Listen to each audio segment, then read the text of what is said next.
नमस्कार। आप सभी का संस्कृत लर्निंग क्लासेज में स्वागत है। आज हम संस्कृत व्याकरण का एक टॉपिक घटिका ज्ञानम के बारे में अध्ययन करेंगे।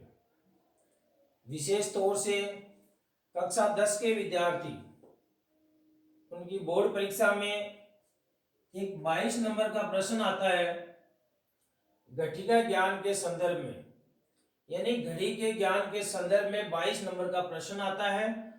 बहुत ही इंपॉर्टेंट टॉपिक, 2 नंबर का।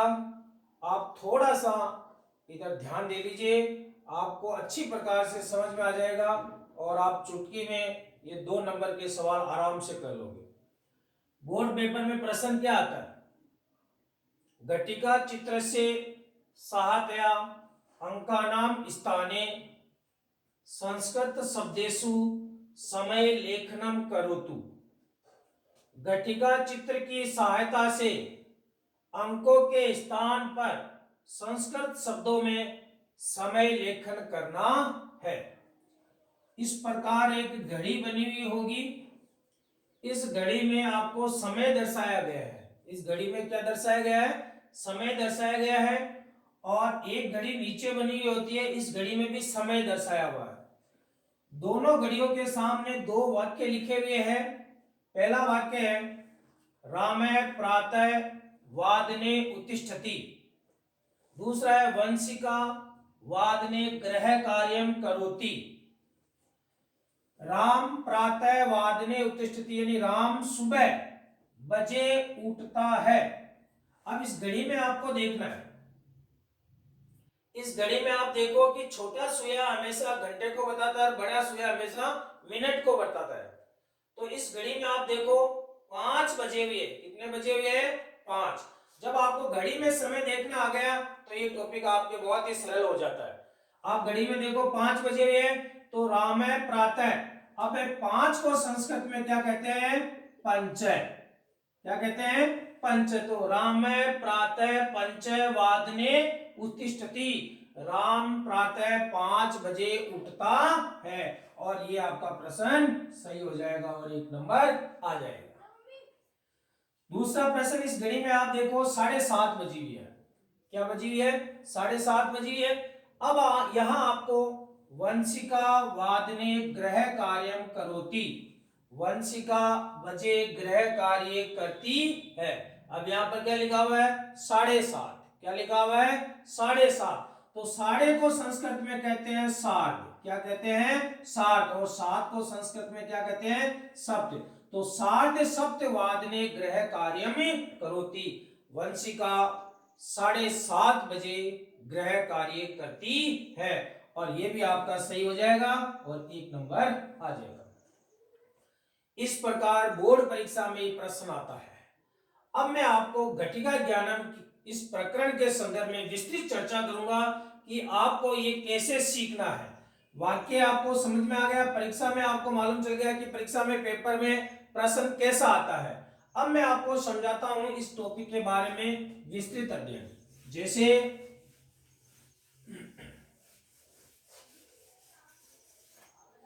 आपको सबसे पहले 4 शब्द सीखने हैं। कितने शब्द? 4। पहला सीखना है वादनम। आप आराम से अपनी नोटबुक कॉपी में भी तैयार कर सकते हो, लिख सकते हो देख करके। 2 नंबर का आपको सीखना है सपाट। 3 नंबर शब्द है सार्ध। और 4 नंबर शब्द है पाद और या फिर पादोन। यानी यहां पे मैं थोड़ा सा समझाता हूं। वादनम का मतलब होता है बजे। वादनम का मतलब क्या होता है? बजे। सपाद का मतलब होता है सवा। सार्ध का मतलब होता है आधा। और पाद का मतलब होता है पादोन या एक पाद। चतुर्थांश का एक भाग। पाद का मतलब क्या होता है? जो चतुर्थांश है, चौथा भाग। पूरा घड़ी है, इस घड़ी का ये चौथा भाग, एक पाद। यहां पर संधि है पाद प्लस ऊन। इस ऊन का मतलब होता है कम। एक पाद कम। पादों का मतलब क्या हुआ, एक पाद कम। ये चार शब्द अगर आप अच्छी प्रकार से सीख गए तो आपके घटिका ज्ञानम का टॉपिक समाप्त हो गया। अगर मान लो घड़ी में आपको एक बजाया हुआ है, इस घड़ी में देख करके आपको क्या प्रतीत हो रहा है कि एक बज गए। कितने बज गए, एक बज गए। तो आपको लिखना है एक वादनम। क्या लिखना है, एक वादनम। अगर घड़ी में मान लो 2 बज गए, कितने बज गए, 2, तो संस्कृत में आपको लिखना है द्विवादनम। क्या लिखना है, द्विवादनम। यदि घड़ी में आपको 3 बजे हुए दिखाई दे रहे हैं तो आपको संस्कृत में लिखना है त्रिवादनम। इसी प्रकार 4 बजे हुए आपको दिखाई दे रहा है तो आपको लिखना है चतुर्वादनम। क्या लिखना है, चतुर्वादनम। 5 बजे हुए दिखाई दे रहे घड़ी में तो आपको लिखना है पंच वादनम। क्या लिखना है, पंच वादनम। यदि घड़ी में आपको 6 दिखाई दे रहा है तो आपको लिखना है षड्वादनम। क्या लिखना है, षड्वादनम। यदि घड़ी में आपको 7 दिखाई दे रहा है तो आपको लिखना है सप्तवादनम। यदि घड़ी में आपको 8 दिखाई दे रहा है तो आपको लिखना है अष्टवादनम।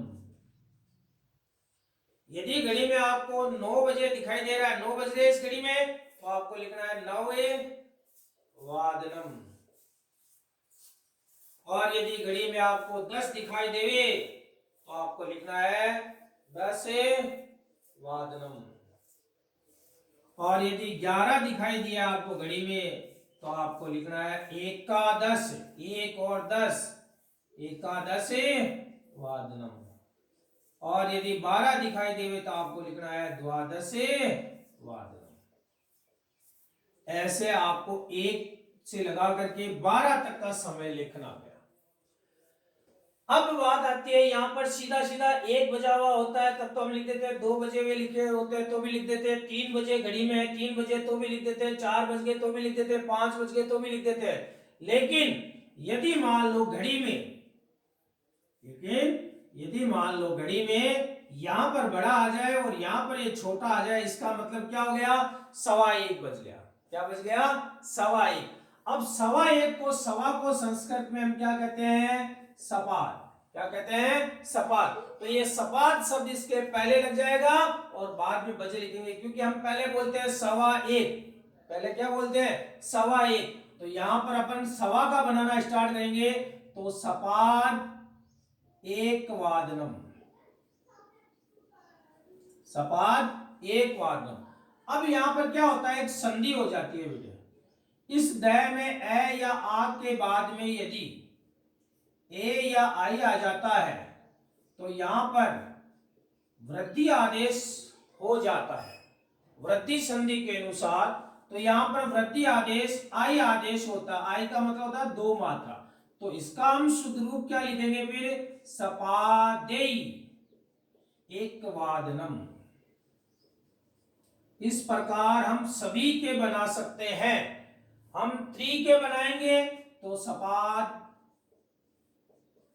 त्रिवादनम, यानी 3:15 बज गए।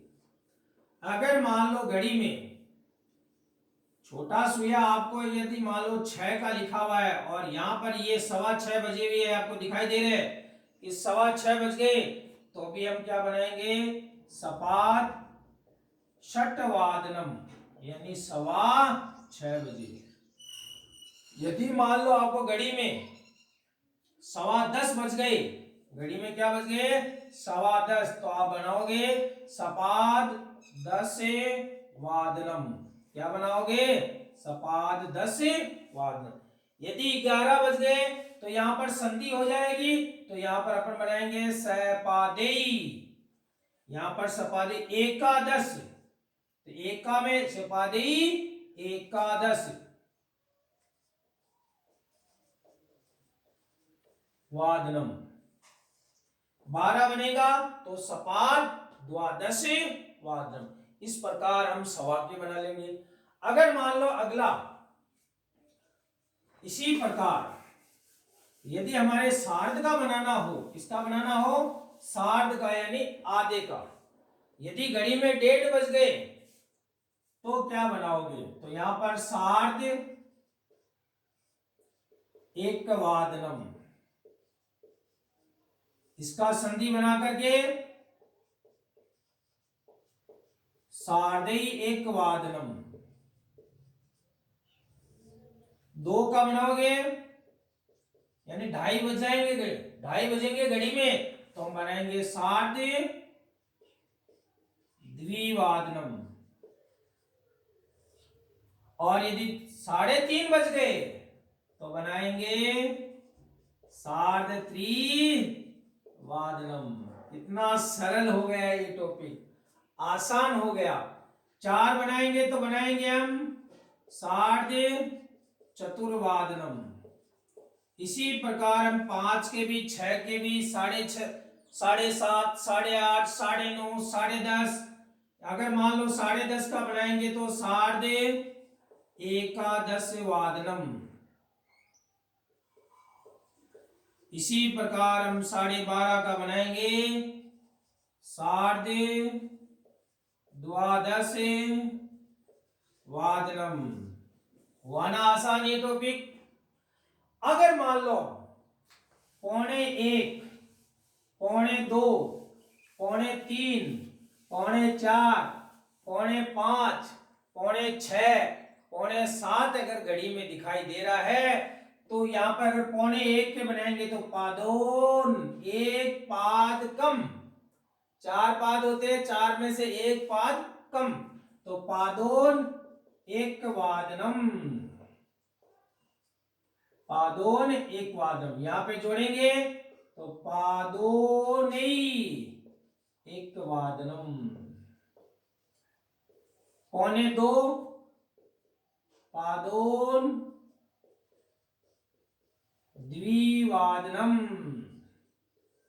2:45 पादोन त्रिवादनम। यदि आपने 4 शब्द आसानी से समझ लिया, वादनम का अर्थ होता है बेटा बजे, सपाद का अर्थ होता है सवा, सार्ध का अर्थ होता है 1.5, और पौना का मतलब होता है पादोन, तो आप किसी भी शब्द को घड़ी में देख करके आराम से अंकों में लिख सकते हो। तो जैसे अगर मान लो 12 का बनाएंगे तो पादोन द्वादश, द्वादश वादनम, यानी 11:45 बज गए। इस प्रकार आप आसानी से बना सकते हो। अब एक बार एक अच्छी चीज में इनके अलावा आपको और समझाता हूं, जो कई बार परीक्षा में उसका प्रश्न भी आ जाता है। जैसे मान लो एक ये छोटी घड़ी बनी हुई है, यहां पर 12, 6, 3 और 9। अब यहां पर 1 और 2, जैसे मैं ये 12 बज गई और ये है मिनट का समय। अब घड़ी में बज रहे हैं 12 बज करके 10 मिनट। इसका आप कैसे बनाओगे? इसका संस्कृत बनाते समय कई बार थोड़ी सी समस्या आ जाती है, तो ये परीक्षा में कभी कभार आ जाता है, तो इसका आप अध्ययन और देख लीजिए, इसको आप समझ लीजिए, बहुत अच्छा आसान तरीका है। मिनट को संस्कृत में कहते हैं कला या निमेष। क्या कहते हैं? कला या निमेषा। अब आपको पता है 12 बजकर के 10 मिनट हो गए, 12 बजकर के 10 मिनट हो गए। अब 10 मिनट अधिक है 12 बजने से, तो सबसे पहले हम किसको लिखेंगे? 10 मिनट को लिखेंगे। तो 10 मिनट यानी या तो कला या निमेषा, तो 10 कला अधिकम, अधिक है कितने बजने से? 12 बजने से, तो द्वादश वादनम। समझ में आया? अब हम यहां पर इसको संधि करेंगे, तो 10 कलाधिकम द्वादश वादनम। ए प्लस ए, आ प्लस ए यानी दीर्घ संधि, दीर्घ वर्ण आदेश हो जाता है। तो 10 कलादिकम द्वादश वादनम। निमेषा का भी कर सकते हैं। 10 निमेषा, 10 निमेषा अधिकम द्वादश वादनम, यानी 10 मिनट अधिक है 12 बजने से। एक तरीका ये है। इसी को हम सीधा शॉर्टली भी कई बार लिखते हैं, तो 10 ये हटा देते हैं, निमेषा और कला शब्द का प्रयोग नहीं करते। दशाधिकम संधि हो गई, दशाधिकम द्वादश, दशाधिकम द्वादश वादनम, यानी 10 अधिक है 12 बजने से, तो 12 बज करके 10 मिनट। जैसे प्रश्न आ जाता है परीक्षा में, घड़ी ऊपर बनी हुई है, वाक्य आपको देंगे, प्रश्न कैसे आता है, जैसे मान लो वंशिका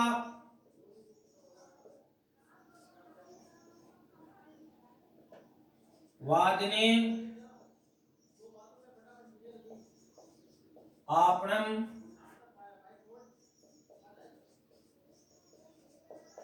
गमिष्यति। वंशिका खाली जगह दे दिया, वादने ने बजे, आपणम गमिष्यति ने बाजार जाएगी, वंशिका बाजार जाएगी। अब आपको इस घड़ी में देखना है, घड़ी में बजे हुए 12 बज करके 10 मिनट। तो अब यहां पर 10 अधिकम, दशाधिकम बन गया